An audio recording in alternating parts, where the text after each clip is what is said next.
한 주간 잘 지내셨습니까? 저는 그 한 주간 우리 교회에서 파송한 전 요한 선교사님이 파송되어 있는 시국에 잠시 다녀왔습니다. 여기서 뉴스로 듣는 것보다 더 그 한국에 대해서 험한 감정을 갖고 있더라고요. 그 고고도 미사일 때문에 하여간 상점에 들어가서 뭘 좀 살려 그래도 일절 한국 사람들의 그 카드를 안 받아요. 다 막아놨습니다. 그래서 제 카드가 뭐 문제가 있나 해서 또 옆에 분 동행하신 분 카드를 줬더니 그것도 안 돼요. 그래서 할 수 없이 한국에 좀 부탁을 해서 송금을 해가지고 비용 처리를 또 하곤 했는데 제일 그 지역에서 큰 그 마트나 또는 그 상점들이 한국 가게인데 전부 철시를 했어요. 다 문을 닫았습니다. 뭐 심지어는 한국인들이 그 오픈해 있는 식당까지도 그 당국에서 출입을 금지시켜서 뭐 한인들이 아주 죽을라 그래요. 너무 힘들어가지고 이게 사실은 뭐 우리나라와의 갈등이 아니라 큰 강대국들끼리의 어떤 갈등인데 사실 우리나라는 그 가운데에서 새우등 마냥 터지는 격이죠.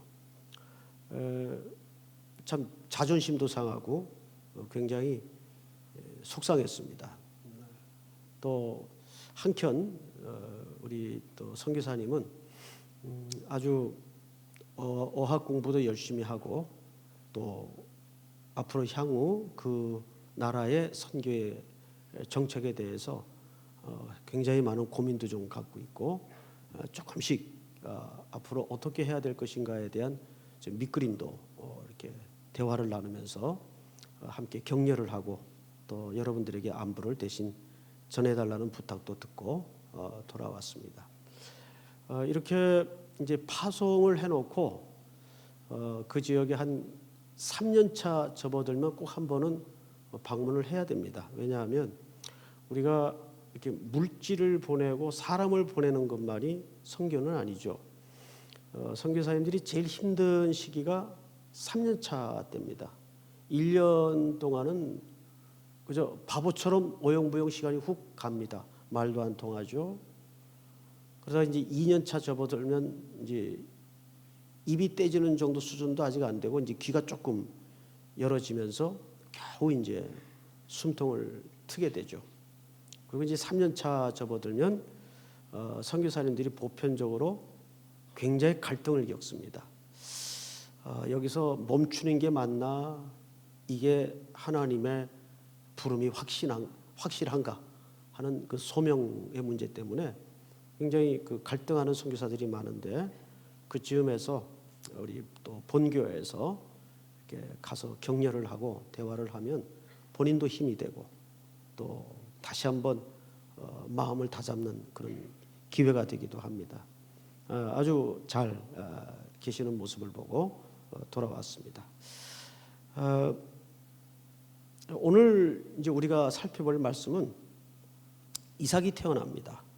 그런데 여기 1절에 보니까 반복되는 그 단어가 눈에 띄죠. 여호와께서 뭐 하신 대로요? 말씀하신 대로 사라를 돌보셨고 또 여호와께서 뭐 하신 대로?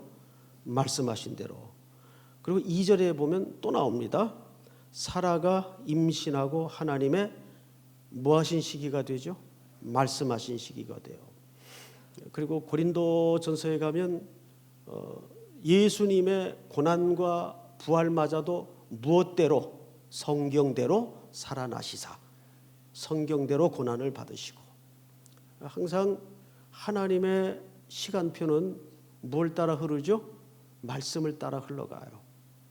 그래서 우리가 가장 중요한 붙잡아야 될 깃발은 하나님의 말씀이에요. 믿습니까? 그래서 여기 3번 강조를 하죠. 자, 그런데 여호와께서 말씀하신 대로 사라를 어떻게 하셨다고 되어 있죠? 돌보셨고라고 되어 있어요. 돌보셨다. 여러분, 이 돌보셨다라는 말은 사실 3가지 의미를 담고 있습니다. 첫째는 하나님이 방문하셨다 그 말이에요. 여러분, 성경에 사라만큼 하나님의 방문을 직접적으로 여러 번 경험한 인물도 드뭅니다. 방문하셨다는 뜻입니다. 그리고 두 번째 의미는 카운트하셨다, 계산하셨다 그 뜻이에요. 그 말은 하나님께서 그에게 계획을 갖고 계셨다는 뜻입니다. 방문하시고, 두 번째는 뭐 하시고? 계획을 갖고 계시고, 그리고 세 번째는 그 계획을 확정하십니다. 하나님이 확정한 일은 될 수도 있을까요? 될까요? 되어진 것입니다. 무슨 말인지 알겠죠? 하나님이 확정하신 일은 되어질 수도 있고가 아니고 되어질 일도 아닙니다. 되어진 일입니다. 믿습니까? 그만큼 하나님의 확정하신 일은 시제가 의미가 없어요. 하나님이 그냥 해가 있으라 그러면 해가 있는 거예요. 그것이 그분의 말씀의 능력입니다. 오늘도 오전에 어느 이제 기독교계 꽤 큰 저널에서 인터뷰 요청을 했어요. 이런 질문을 하더라고요.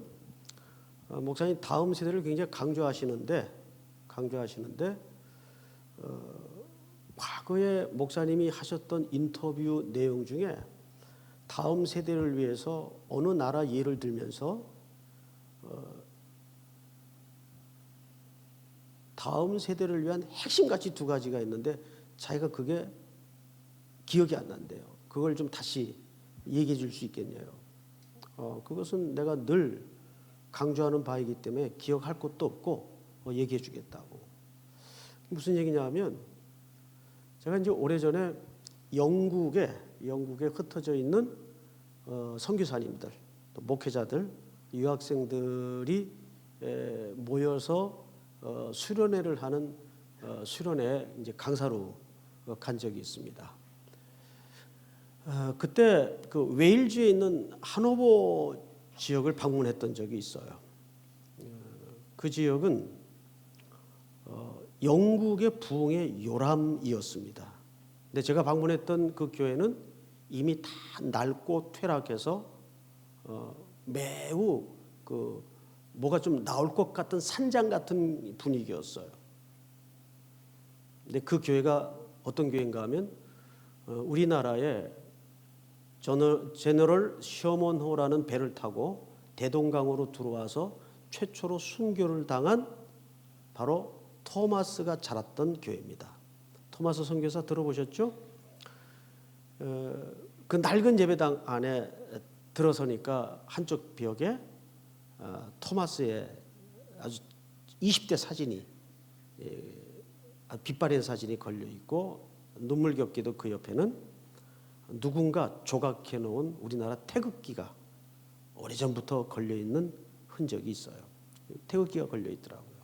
아마도 100여 년이 훨씬 넘는 시간 전에 그 교회들은 토마스를 저 극도 이름도 모를 어느 나라에 파송을 해놓고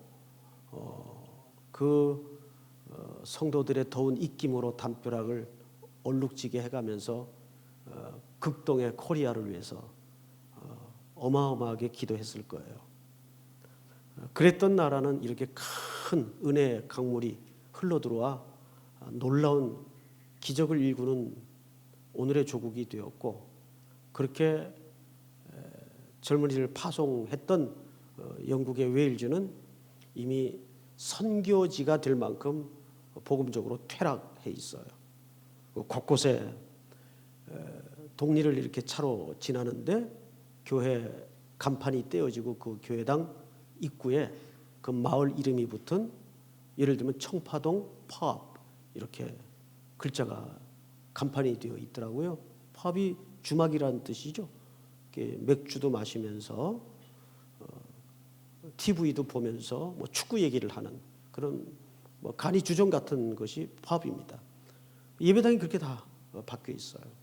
말로만 듣다가 눈으로 보니까 그 충격은 굉장한 충격이었어요. 이게 진짜구나. 그리고 이제 그 당시 이미 영국은 거의 선교사들의 입에 의하면 무슬림화 되어가는 상황이었습니다. 심각해요.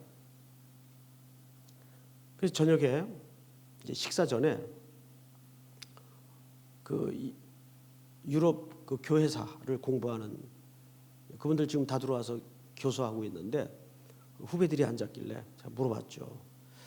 당신들은 여기에서 장로교회사를 공부하고 또 유럽의 교회 부흥사를 역사적으로 공부하는 학자들인데 유럽과 영국이 어쩌다 이렇게 퇴락했다고 생각을 합니까? 라고 물었더니 두 친구가 짜지도 않았는데 똑같은 일치되는 답변을 해요. 선배님 그건 역사 공부를 해보면 간단합니다. 답이. 첫 번째 원인이 영국이 이 하나님의 말씀의 권위를 내려놓는 순간부터 퇴락이 시작이 됐고 정말입니다. 두 번째는 그 분위기와 현상에 따라서 나타났던 영국 교회 주일학교 통계를 보면 각 교단마다 그 말씀의 권위를 내려놓는 순간부터 교회 학교에 대한 투자가 급격히 줄어들기 시작했습니다. 여러분 당연한 거 아니에요? 이것은 하나님의 살아있는 말씀이다로 가르치는 상황과 이게 하나님의 말씀일 수도 있습니다. 어느 쪽에 투자하겠어요? 묻는 게 바보죠. 이것은 살아있는 하나님의 말씀이라고 확고한 신앙을 가지고 가르치는 쪽에 투자가 있는 건 당연하겠죠. 그런데 영국 교회가 이 말씀의 권위를 내려놓기 시작하면서부터 모든 교단마다 주일학교에 대한 투자가 줄어들기 시작합니다. 그러니까 결국 그들의 답은 이거예요. 하나님의 말씀의 권위를 땅바닥에 내려놓는 순간부터 영국은 실질적으로 퇴락하기 시작했다는 거예요. 한국교회의 회복과 부흥을 위해서 전략도 짜고 심포지움도 하고 세미나도 열지만 거기에 방법이 있을 것 같지 않아요. 진짜 방법은 어디 있을까요? 다시 성서 한국을 만드는 겁니다. 우리 삼일교회 청년들이 다시 하나님의 말씀에 대한 갈증을 가지고 이 말씀만이 시대를 살리고 사람을 살리고 역사를 바꾼다는 확신을 갖고 있어야 돼요. 이 말씀만이 교회를 새롭게 한다는 확신을 갖고 있어야 돼요. 무슨 담임 목사의 리더십이 교회를 새롭게 하고 사람의 강력한 파워가 시대를 바꾸는 게 아니에요. 그런 의미에서 우리나라 걱정하지 마세요. 염려하지 마세요. 여기 태국기도 앉아 계시고 촛불도 앉아 계시겠지만 걱정하지 마세요. 정말입니다. 아니 대통령 한 사람의 자리가 중요하죠. 그런데 우리는 보이지 않는 하나님의 주권을 믿고 있잖아요. 그래서 제가 오늘은 특별히 우리 목사님들에게 전체 카톡창에다가 오늘 밤 같은 데는 다 광화문으로 다시 모인다는데 광화문에 가서 촛불을 드는 것도 유의미 있겠지만 우리는 이제는 방금 올려드렸던 찬양의 가사처럼 겸비하여 민족을 위해서 교회를 위해서 시대를 위해서 정말 이제는 무릎을 꿇어야 할 때다. 우리 다 공동의 책임 아닙니까? 무릎을 꿇어야 될 때 다시는 이 땅에 정치 지도자들이 정신 나간 짓 하지 않도록 우리가 기도해야 돼요. 하나님의 말씀대로 이삭이 태어납니다. 자, 그런데 성경을 좀 보십시다. 2절을 보시면 사라가 임신하고 하나님이 말씀하신 뭐가 돼요? 자, 여러분 시기가 되어 그랬어요. 이 시기라는 말은 성경에 굉장히 중요한 얘기입니다. 갈라디아서에 보면 예수님이 언제 오세요? 언제 오세요? 네, 때가 참에, 때가 참에. 이 시기는 정한 시기를 얘기합니다. 그 어떤 아무나 썸데이가 아니에요. 이거는 하나님이 계획한, 하나님이 정한 시간에 우리는 모든 인생의 초점과 역사의 스케줄을 하나님의 시간에 맞추는 거예요. 내가 급한 게 아니에요. 내가 급한 게 중요한 것도 아니에요. 하나님, 이 땅의 모든 역사가 하나님의 타임 스케줄을 따라 흘러가는 줄을 믿습니다. 북한의 문제도, 이 땅의 문제도, 이 시대의 문제도, 중국이 영원히 우리나라를 저렇게 대우할 것 같지만 모르는 거예요. 정말 모르는 거예요. 하나님이 이 땅끝에 붙은 그것도 허리가 동강이란 이 조그마한 민족을 마지막 시대에 하나님의 나라를 위해서, 모든 이 역사에 중요되는 하나님의 나라거든요. 어떻게 사용하실지 정말 모르는 거예요. 그래서 우리는 세상적인 스펙도 성실하게 준비해야 될 상식적 책임이 있지만 더 중요한 것은 영적인 스펙을 준비해야 돼요. 하나님이 언제든지 부르실 때 어느 곳으로도 내가 순종할 수 있도록 심령의 스펙을, 영적인 스펙을 준비해야 됩니다. 하나님은 각 인생마다, 시대마다, 교회마다 하나님의 정한 시기가 있어요. 여기서 말하는 시기는 그냥 어떤 시기를 얘기하는 게 아니라 하나님의 정한 시간이에요. 그 정한 시간이 갈라디아서에서 사도 바울이 멋진 표현을 쓰죠. 때가 참에 아들이 이 땅에 오십니다. 그리고 그 아들은 자기의 죽음의 제단에 목숨을 드림으로 십자가의 구원의 깃발을 드시죠. 그리고 인류의 소망의 길을 내어주십니다. 여기가 길이다. 내가 길이다. 흔들리는 세상을 향해서 여기가 길이다. 여기가 길이다. 그래서 우리 그리스도인들은 그 임무 자체가 뭐 하는 사람들인가 하면 길 내는 사람들이에요. 너는 진리의 말씀을 옳게 분변하며, 그 분변하다는 말이 길을 똑바로 자른다, 그 말, 낸다. 그게 로마 공병대에 사용하던 단어 아니에요? 길을 똑바로 낸다. 길 없는 세상 아닙니까? 길이 없어요, 세상에. 그래서 수많은 사람들이 여기가 가면 길이 있을까, 저기가 가면 길이 있을까, 길을 찾아 헤매입니다. 여러분, 감쪽 같다는 말이 무슨 말인지 아시죠? 무슨 말이에요? 감쪽 같다는 말은 감을 쪼개죠. 홍시를 쪼개요.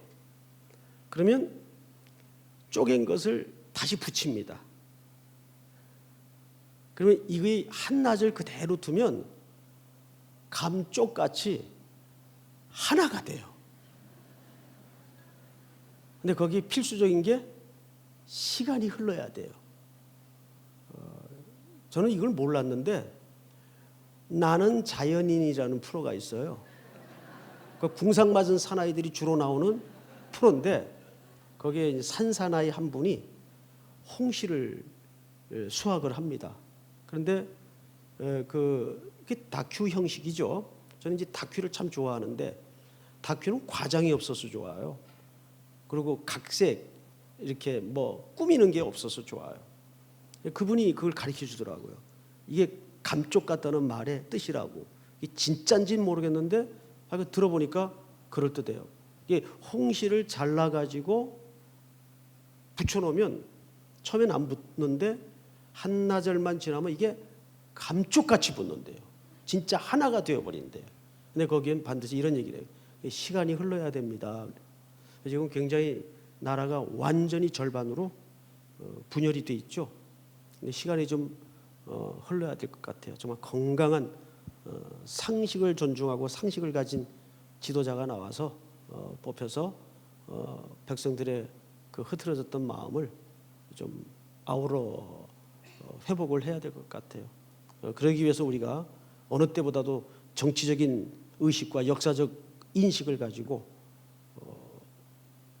기도해야 할 때입니다. 5월 달까지 또 기도하고 또 6월 달 되면 또 특세하고 이렇게 가다 보면 또 1년 후 가게 됩니다. 너무 좋아요. 너무 좋아요. 자, 그런데 이 아이가 태어났는데 이 아이 이름을 뭐라고 짓죠? 이 아이 이름이 이삭입니다.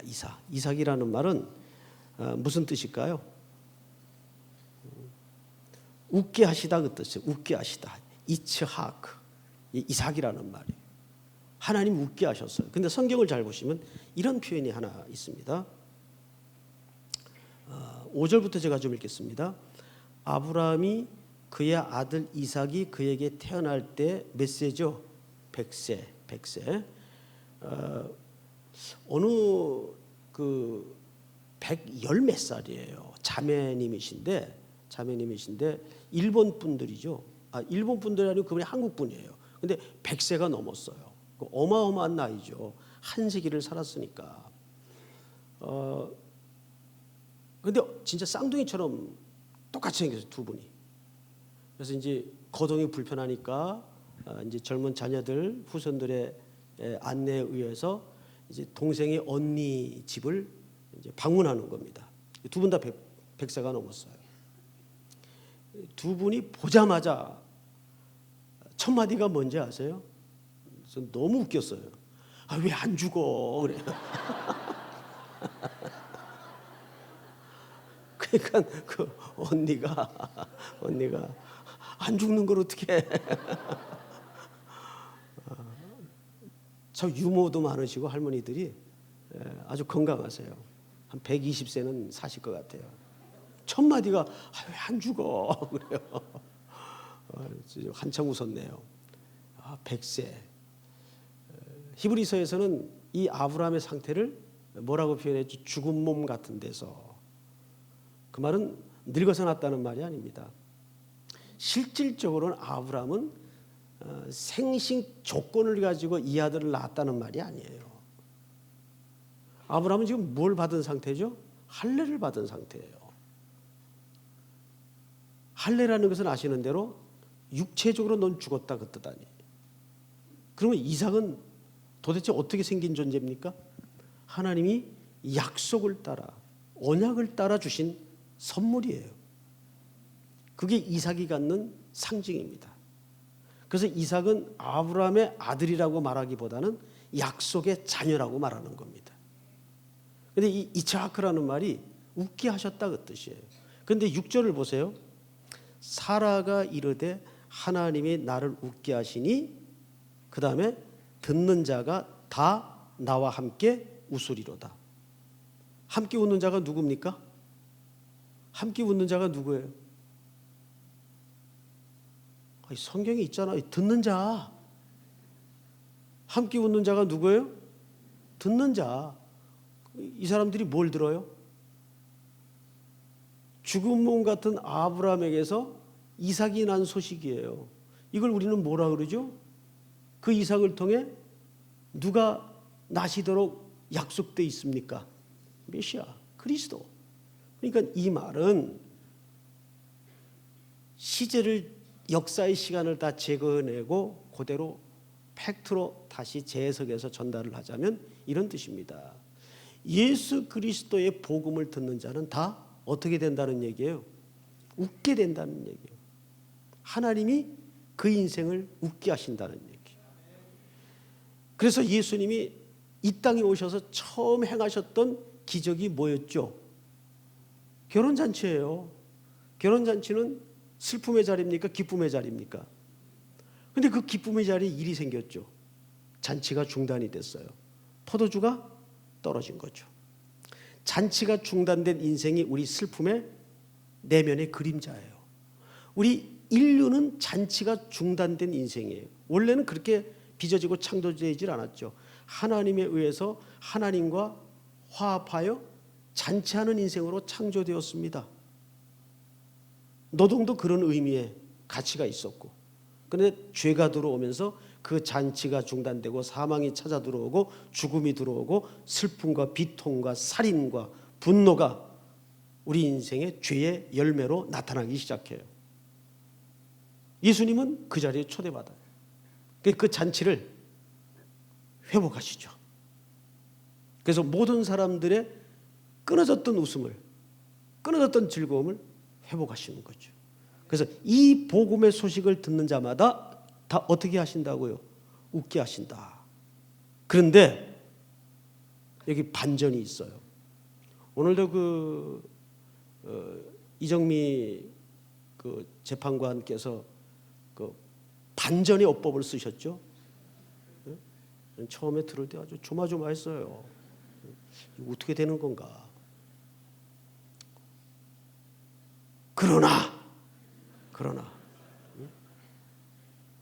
그런데 오늘 성경에 그 웃음을 희롱하는 자가 있습니다. 그 웃음을 희롱하는 자가 있어요. 자, 어디에 있나 한번 찾아볼까요? 9절. 8절부터 제가 읽어드릴게요. 아이가 자라매 젖을 떼고 이삭이 젖을 떼는 날에 아브라함이 큰 잔치를 베풀었더라. 사라가 본즉 아브라함의 아들 애굽 여인 하갈의 아들이 이삭을 어떻게 해요? 이 놀린다는 말이 희롱한다, 놀린다라는 말이 되지만 이처하크예요. 비웃는다 그 말이에요. 여러분, 이게 얼마나 영적으로 오늘 우리네 삶과 똑같은지 압니까? 우리의 모든 영적인 상태는 세상 사람들 기준에서 볼 때는 어떤 거예요? 비웃음거리밖에 안 돼요. 이게 이스마엘의 생리입니다. 그래서 갈라디아서 기자는 이 이스마엘과 이삭의 이 쟁점을 뭘로 봅니까? 영적인 싸움으로 보죠. 세상은 복음을 비웃어요. 그 절정이 십자가 주변에서 그대로 드러나지 않습니까? 예수님이 무기력하게 구원을 위해서 십자가의 제물로 죽으시던 그 순간 세상은 때리고 옷 벗기고 침 뱉고 비웃었어요. 그게 이처하크예요. 모든 사람이 듣고 웃게 되었다는 말과 정확히 맥을 같이 합니다. 그것이 우리가 던져진 이 생리구조입니다. 그래서 예수님께서는 십자가 지러 가기 전에 마지막 나사렛 고향을 방문하시죠. 그런데 혼자 가시던가요? 제자들을 데리고 가시던가요? 제자들을 데리고 가십니다. 제자들을 데리고 폼 잡고 들어가셔서 망신을 당하시죠. 그거 모르고 가셨을까요? 알고 가셨을까요? 알고 갑니다. 왜? 알았으면 제자들 떼놓고 혼자 좀 창피를 당해도 좋았을 텐데 의도적이었죠. 누구에게 향한? 제자들을 향한 이런 메시지를 그 행보 속에는 담고 있었던 거죠. 너희들이 맞닥뜨려야 될 세상은 이렇게 만만치 않다. 너희들을 조롱하고 희롱하고 배척할 것이다. 그래서 예수님이 그 제자들이 동행한 그 고향 방문기는 망가지고 맙니다. 창피를 당하고 쫓겨나죠. 그걸 제자들이 다 봐요. 이게 뭘까? 그러면서 예수님은 그 다음에 제자들을 세상으로 보냅니다. 너희들이 가야 되는 세상은 내가 고향에서 배척을 받았던 것처럼 이렇게 조롱당하고 배척당하는 세상이다. 너희들을 배척하는 세상이다. 미리 실험적으로 그림을 보여주는 거예요. 제자들에게. 얼마나 기가 막히고 아픈 장면이겠습니까? 사랑하는 성도 여러분, 이제 말씀을 마치겠습니다. 하버드 대학은 뭐 잘 아시죠? 아주 좋은 대학이죠. 거기 어느 교수님이 세 클래스를 실험을 합니다. 저희 이제 리더 모임 시간에 이 멘트는 했던 멘트인데 들었다고 다 아는 척도 하지 마시고 처음 듣는 것처럼 옆에 분들을 위해서 A반은 아주 로마 고딕체로 가르치고 교재도 로마 고딕체로 된 교재를 가지고 다 수업을 합니다. 시험도 그렇게 보고. 그다음에 B반은 볼드체, 도드라진 글씨체죠. 그래서 아주 그러니까 뭐 잘 보이죠. 그리고 이제 그렇게 교재를 만들어서 주고 시험까지 그렇게 칩니다. 그리고 이제 C반은 그 어떤 필체인가 하면 설사체. 도대체 무슨 글자인지 못 알아볼 만큼 개발세발로 쓴 글씨체가 있어요. 이제 제 글씨체가 이제 설사체인데 그런 글씨체로 가르치고 교재도 그렇게 만들어서 학생들을 한 학기 동안 이제 시험까지 다 치루었어요. 여러분 어느 클래스가 성적이 제일 좋았을까요? 눈치상 C반입니다. 맞습니다. C반 성적이 제일 뛰어나게 실제 결과가 나왔어요. 이건 실제 실험을 한 결과예요. 왜 이런 결과가 나왔나 봤더니 이 설사체로 공부한 클래스는 쉽게 글을 볼 수 있는 교재나 시험지로 시험을 치른 학생들보다 훨씬 집중할 수밖에 없었다는 거예요. 이게 겨울이냐 가을이냐 그러면서 그 모든 문장과 내용을 선명하게 헤집어서 입력할 수밖에 없었다는 거예요. 그러니까 그런 과정 속에 자기들도 인식하지 못하는 사이에 뭐 했을까요?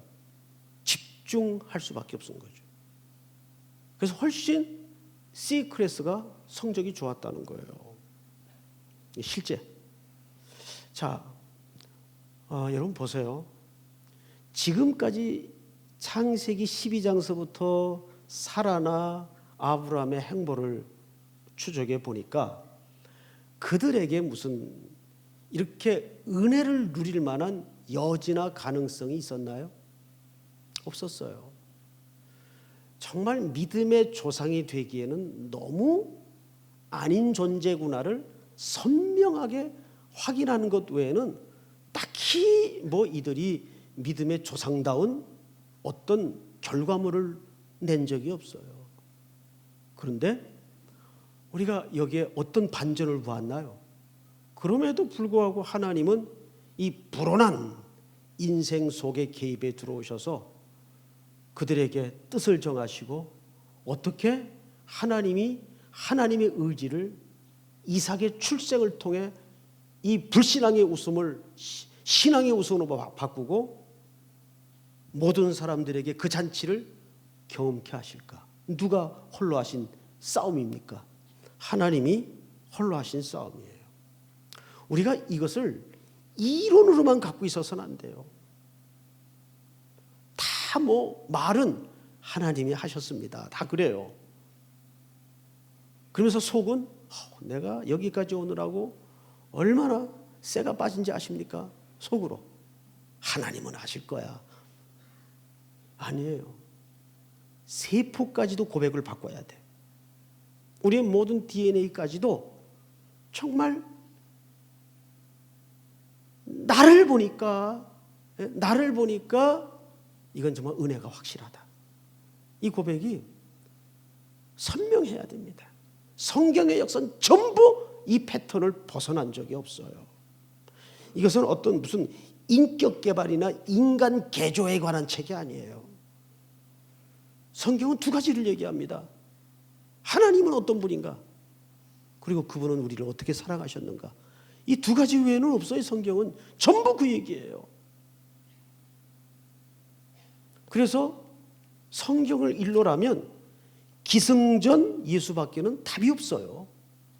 그 결론 외에는 찾을 게 없고 기승전 예수님이에요.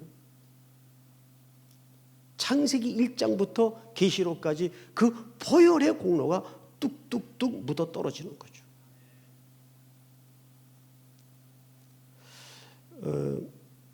제가 이제 오늘 하루 종일 그 책을 하나 봤는데 낮은 산이 낫다라는 책이 있어요. 그 앞에 낮자는 지읒이고 뒤에 낮자는 시읒이에요. 그 남난희 씨가 쓴 책인데, 이분은 그 백두대간을 한겨울에 76일 동안 완주한 전설적인 여자 등산인입니다. 많이들 들어보셨을 법한, 산을 좋아하는 분들은 이름입니다. 남난희. 그리고 강가푸르나 히말라야, 그 누구나 꿈꾸는 정상이 7,455m, 그 정상을 최초로 밟은 여성입니다. 그리고 내려오니까 뭐 세계 영웅이 됐죠. 그래서 그 다음엔 더 험한 곳, 더 높은 곳을 계속 도전합니다. 산악이면 누구나 꿈꾸는 그 설악의 그 뭐 빙벽, 그것도 몇 번 도전해서 성공을 했고, 수많은 갈채가 그 여인에게 쏟아지고 조명이 비춰졌죠. 그러다가 한 남자를 만나서 결혼을 하게 돼요. 그 아이를 하나 낳습니다. 그리고 가정은 어쨌든 뭐 사정이 좀 있어서 깨지게 되죠.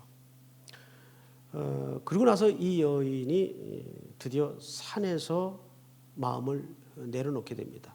그리고 지금은 저 지리산 끝자락에 청학동이라는 마을에서 된장을 쓰면서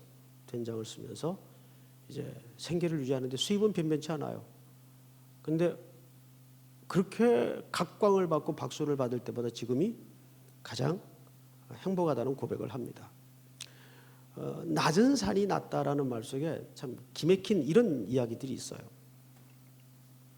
지금까지 자기는 산은 등산의 대상이었지 산을 즐길 수가 없었다는 거예요. 산은 등산의 대상이었다.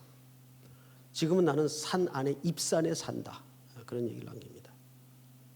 근데 산에 늘 있을 때는 산을 못 봤대요. 근데 산을 내려오니까 산을 볼 수 있겠더랍니다. 그리고 산을 내려와서야 산의 정상만이 산이 아니라는 사실을 깨달았대요. 산의 정상은 그냥 산의 일부일 뿐이다. 산 정상만 밟느라고 그 산을 등정하면서 풀잎사기에 맺힌 신비로운 나무의 변화, 풀벌레의 그 기묘함, 기와요초, 이런 거를 전혀 못 봤다는 거예요. 눈에 들어오지도 않고 오로지 정상. 그때부터 이분이 높은 산을 오르지 않습니다. 그래서 낮은 산이 낫다라는 책을 써요. 낮은 산이 낫다. 그러면서 이분이 하는 얘기가 이런 얘기를 합니다.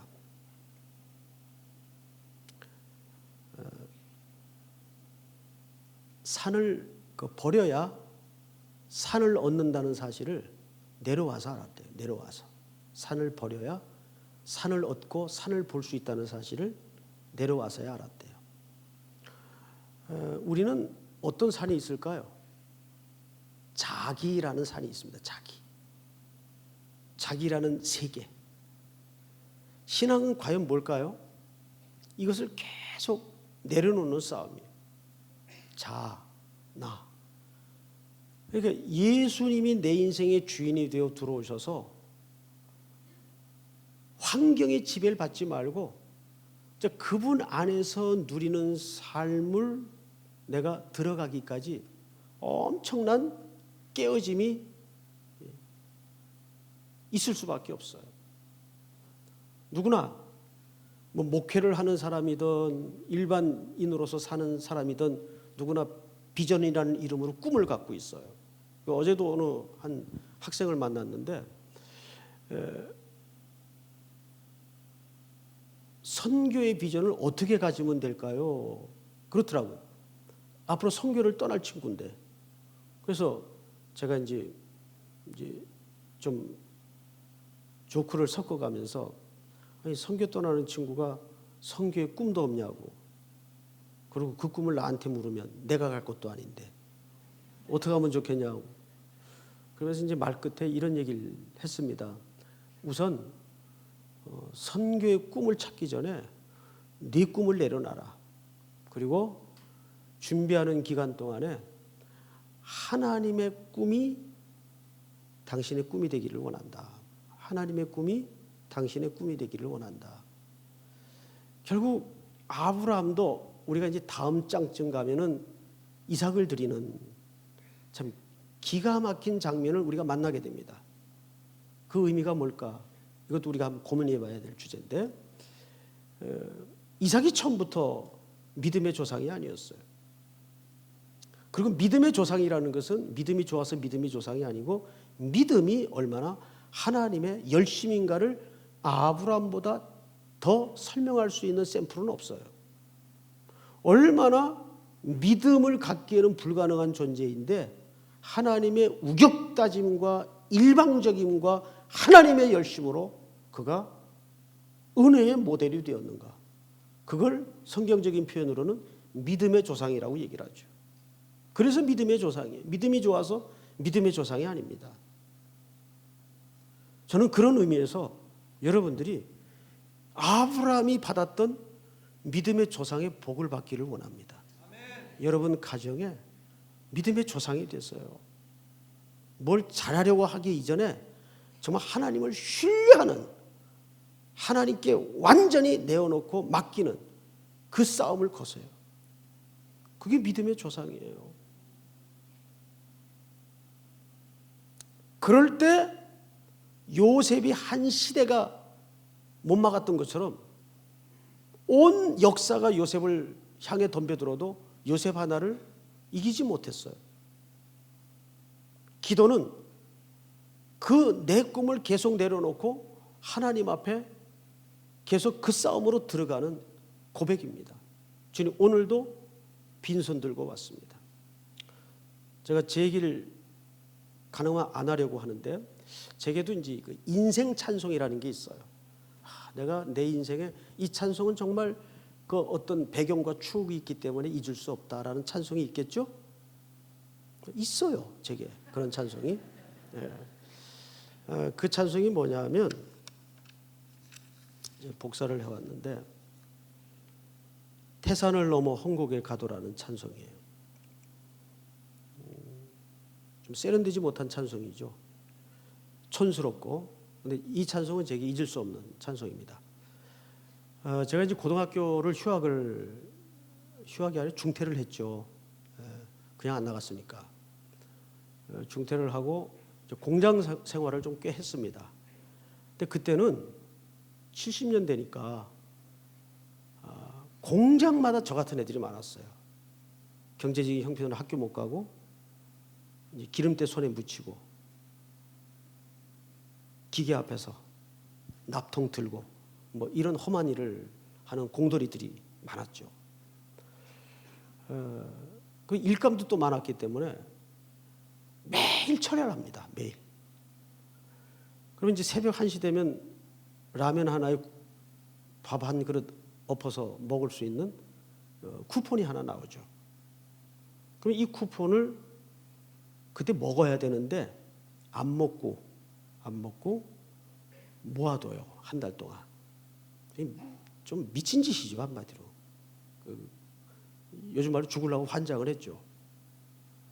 근데 죽을 뻔했어요. 몸이 감당해내나요? 안 되죠. 그리고 이제 한 달 월말이 되면 격리과에 그 쿠폰을 갖다 줍니다. 그럼 그걸 돈으로 바꿔줘요. 그 월급에다 더해서 이제 저축을 하거나 이제 집에 갖다 줘야 뭐 국수라도 끓여 먹으니까. 그때는 이제 가족들이 다 이제 만난 상태예요. 삼선동 저 산꼭대기에 살았는데, 그러고 아침을 맞다가 기절을 해버렸어요. 혼절을 해버렸어요. 몸이 이제 감당이 안 되니까.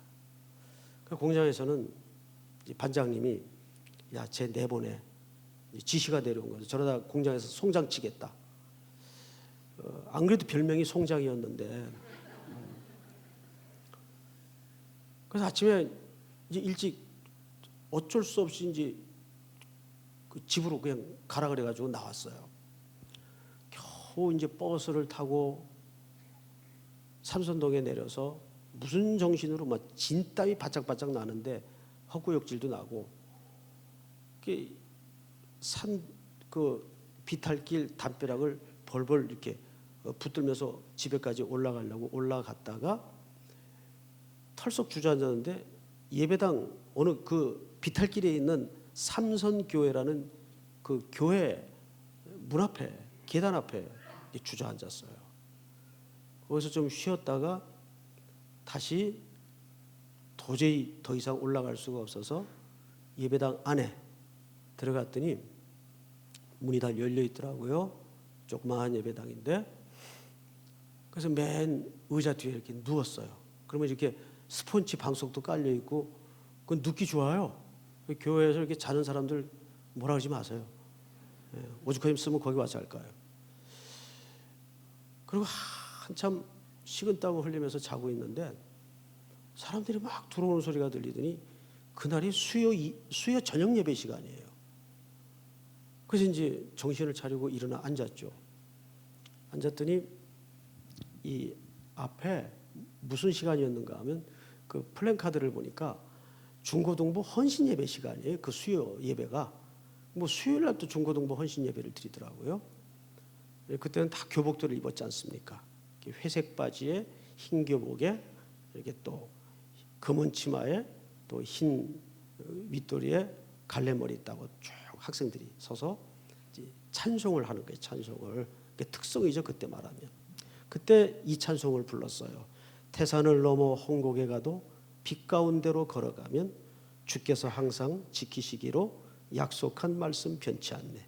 하늘의 영광 하늘의 영광 나의 마음속에 차고도 넘쳐 할렐루야를 힘차게 불러 영원히 주를 찬양하리. 이 찬송을 부르는데 뭐 슬픈 거는 없고 부럽더라고요. 제 입장에서는 야 나도 언제 저렇게 복학을 할 수 있을까. 그래서 그 뒤에 앉아가지고 그 찬양을 들으면서 기도도 할 줄 몰랐는데 기도가 나오더라고요. 하나님 저도 복학을 시켜주시면 평생 교회 잘 다닐게요. 지금까지 잘 다니고 있는데 그런 아주 그 순진한 기도를 정말 했어요. 저를 복학을 시켜주시면 교회 떠나지 않고 교회 열심히 다니겠습니다. 그런데 그때 이 은혜 받았던 찬송 태산을 넘어 홍곡에 가도 빛 가운데로 걸어가면 또 2절에 보니까 캄캄한 밤에 다닐지라도 주께서 나의 길 되시고. 오늘 누가 캄캄한 밤을 만났습니까? 주께서 여러분들의 길이 되십니다. 믿습니까? 3절 가사에 보면 이런 말씀이 있어요. 광명한 그 빛 마음에 받아 찬란한 천국 바라보고. 우리 마음에 뭘 받아야 돼요? 광명한 빛을 받아야 돼요. 그래서 어둠을 몰아내고 불안한 생각들을 떨쳐내고 그 빛이 임해야 됩니다. 오늘 이 밤에 찬송하다가 기도하다가 이제 우리가 1시간가량 남았는데 우리가 기도하기로 작정한 시간이 12시까지예요. 그런데 여기서 안수기도 받고 시작하면은 절반은 일어나셔가지고 이제 나가시더라고요. 물론 이제 다 사정이 있는 걸 알아요. 근데 정말 특별한 예수님 재림하는 일 외에는 다들 앉으셔가지고 재림하면 그때는 다 일어납시다. 기도하지 말고 바로 맞으러 나가는 거지 뭐 기도하고 있어요. 근데 예수님 재림하는 일 외에는 다 우리가 앉아서 정말 캄캄한 밤중을 만난 인생들이 주님의 약속을 붙들고 간절히 부르짖는 귀한 밤 될 수 있기를 축복합니다. 우리 태산을 넘어 한번 같이 부르십시다. 445장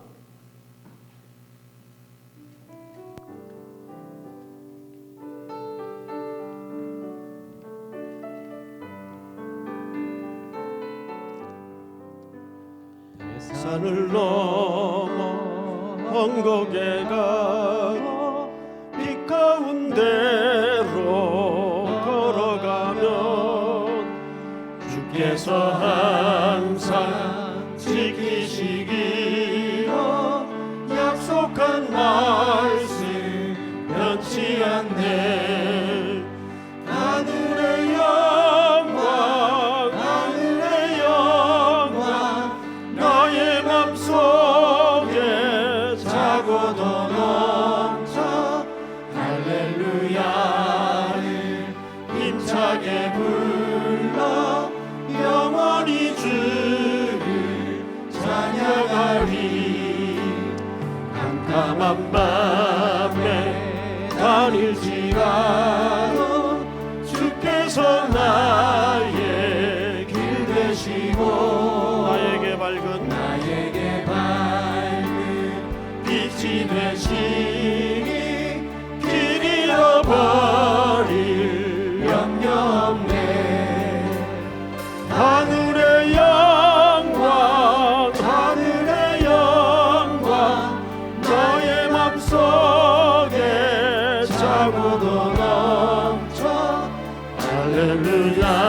힘차게 불러 영원히 주를 찬양하리. 2절만 다시 합니다.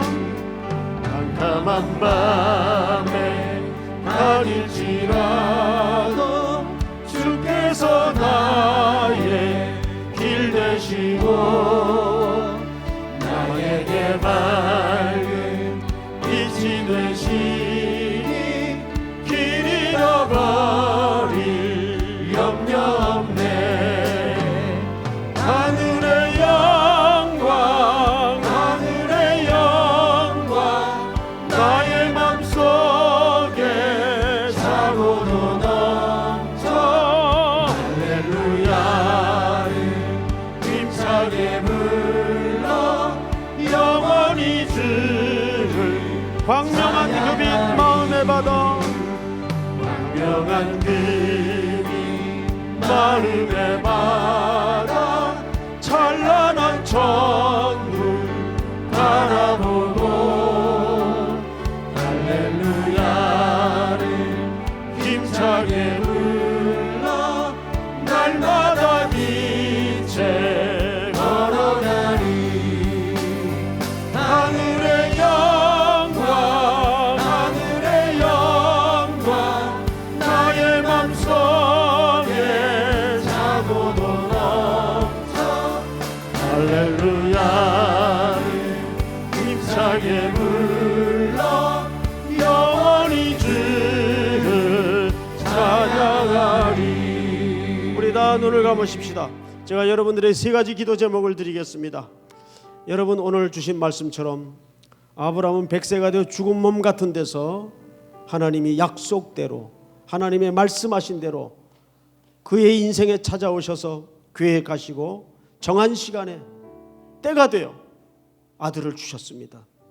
하나님은 죽은 자 가운데에서도 산자로 일으키시는 하나님이십니다. 그분은 하나님의 약속에 성실하신 분이십니다. 오늘 그 하나님이 여러분들을 너무나 사랑하십니다.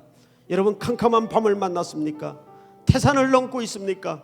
그 하나님을 붙드시는 밤이 되기를 원합니다. 이 시간은 다른 기도 일절하지 마시고 먼저 하나님, 내 인생 속에 캄캄한 밤을 만났습니다. 태산을 넘고 있습니다. 찾아와 주셔서 내 마음의 약속의 빛으로 하나님의 언약의 말씀으로 채워주시옵소서. 그 말씀 붙드는 인생이 되게 하여 주시옵소서. 기도하는 가운데 하나님의 꿈을 붙잡는 나의 꿈이 될 수 있도록 인도해 주시옵소서. 하나님의 꿈을 붙잡는 가운데 내 꿈은 무너지게 하시고 내 꿈은 부서지게 하여 주시옵소서. 다시 한번 또 간절한 현실적인 기도의 제목을 붙들고 우리 이 시간 나같이 한번 주여 부른 다음에 통성으로 기도합니다. 주여! 하나님 은혜를 진심으로 감사합니다. 오늘도 우리 인생 속에 찾아오셔서 하나님이 친히 말씀해 주시고 오늘도 주님의 신실